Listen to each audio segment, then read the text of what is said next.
చేస్తుంటే అవ్వట్లేదు. ప్లస్ మా కాపులందరూ నేను కాపుల్ని డిజోన్ చేసుకోలేదు, నాకు కులంతో సంబంధం లేదని చెప్పాను.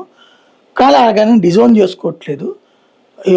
వీళ్ళిద్దరి మధ్యనైనా ప్రభుత్వం అనేటటువంటిది అందరు అడుగుతున్నారు కాబట్టి నేను ఇప్పుడు చెప్తున్నాను, ఓపెన్ ఆఫర్ ఇస్తున్నాను, అందరు కలిసి నన్ను గెలిపించండి అని అడగడం ద్వారా ప్రభుత్వ వ్యతిరేక ఓటు జగన్కి పోనీయకుండా చూసే ప్రయత్నం చేస్తాడేమో.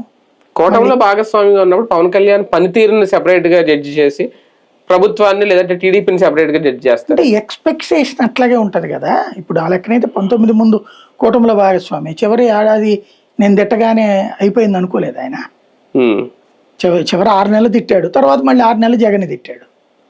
అదే ఉంటది కదా ఆయన ఫార్ములా. ఆ మార్పే ఇందులో కూడా కనిపిస్తుంది. ఇది రేపొద్దున్న క్యాబినెట్ అంటే నిజంగా జరిగితే, ఒకవేళ పునర్వ్యవస్థీకరణ జరిగితే దాని మీద ఏమైనా ఎఫెక్ట్ అవుతుంది? క్యాబినెట్ రీషఫుల్ అనేది ఉండదండి. ఉండదా? లోకేష్ వస్తే రీషఫుల్ కాదు, న్యూ క్యాబినెట్ వస్తుంది, మొత్తం చేంజింగ్ కంప్లీట్ గా. ఎంతమంది మారుతారో తెలియదు. సీనియర్ల సంఖ్య దాంట్లో 5% ఉండొచ్చు, మిగతా అంతా కొత్త వాళ్ళు అవ్వచ్చు.